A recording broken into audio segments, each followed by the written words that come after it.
survived a roadside bomb in Afghanistan. He survived sniper fire, endless night patrols, and the mental wounds no medal could fix. But what he couldn't survive was a 30-day wait to see a therapist at the VA, or the bottle of prescribed opioids handed to him instead. He didn't die in combat. He died in a cheap motel room, overdosed and ignored. This isn't one rare tragedy.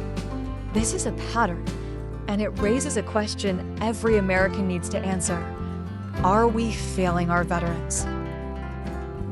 When a soldier signs up to serve, they don't get to say no. No to combat, no to trauma, no to the horrors that follow them home.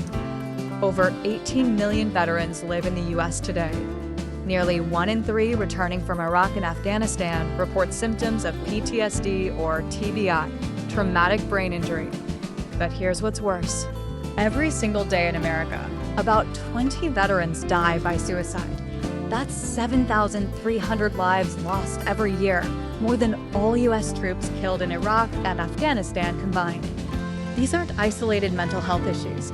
These are symptoms of a system that abandons the people it trains to fight. How is it that someone can survive war zones but not a return to civilian life? What are we missing, or worse, ignoring, that makes the silence of home more dangerous than the chaos of combat? The Department of Veterans Affairs, the VA, was created to care for those who risked everything. But too often, it's become a bureaucratic black hole. In 2014, the VA scandal in Phoenix revealed that dozens of veterans died waiting for care, while staff falsified records to make the system look functional. And unfortunately, it wasn't an anomaly. A 2019 Government Accountability Office report found that some veterans waited more than 70 days just for mental health appointments. And with over 49,000 VA positions left unfilled, it's no surprise that care is delayed, fragmented, or denied altogether. If a system delays care until it's too late, is it really care at all? And if you served your country, why do you have to fight for your benefits like it's another war? America promised its veterans support. Instead, many got a prescription pad and a next appointment in 3 months. Here's the brutal truth. When you're in pain and nobody helps you, you reach for whatever numbs it. According to the National Institute on Drug Abuse, veterans are nearly twice as likely to die from an opioid overdose compared to civilians. Many are first introduced to drugs legally, after combat injuries or chronic pain. A 2021 VA study revealed that 1 in 10 veterans misused prescription drugs, and among those with PTSD, that number skyrockets. The alcohol abuse is just as alarming. More than 60% of vets with PTSD also struggle with alcohol dependency. These aren't moral failings, they're survival responses. And when the VA drops the ball, addiction becomes the fallback therapist. And when you're trying to silence a war still echoing in your head, what's easier to reach for? A group meeting or a drink? What would you do if nightmares were your alarm clock and no one was picking up the phone? In America, we say we support our troops. We clap at football games. We post flags on Memorial Day. But what happens after the parades? The culture tells veterans to be strong, to stay silent, to man up, especially male veterans, who are 4 times more likely to die by suicide than civilian men. This toxic toughness, this shame around seeking help, creates a pressure cooker, and it explodes in suicide, homelessness, and addiction. Real patriotism isn't red, white, and blue bumper stickers. It's making sure the people we send to war aren't forgotten the second they come home. How can we really call ourselves a grateful nation if we only honor our veterans when they're in uniform and forget them once they're in crisis? Not all hope is lost. Some are stepping up where the system has failed. Nonprofits like Wounded Warrior Project, vet centers, and The Mission Continues offer therapy, community, and purpose.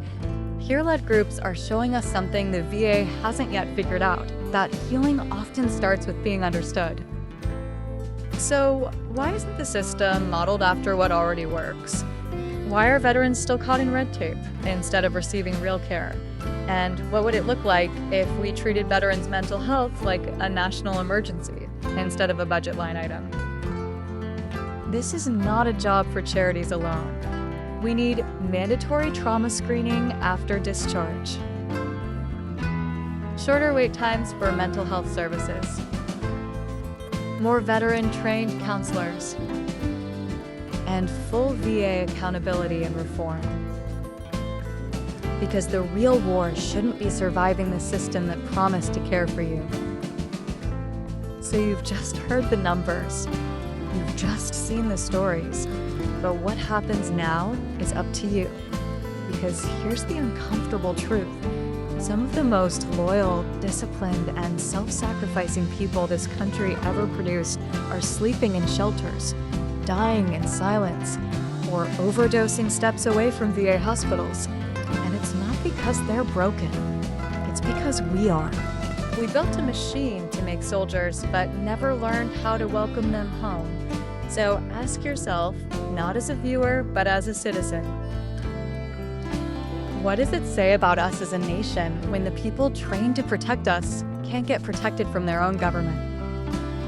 What does it say about freedom if surviving war means being sentenced to a lifetime of pain, red tape, and silence? And if we say thank you for your service with our mouths, why can't we say it with action?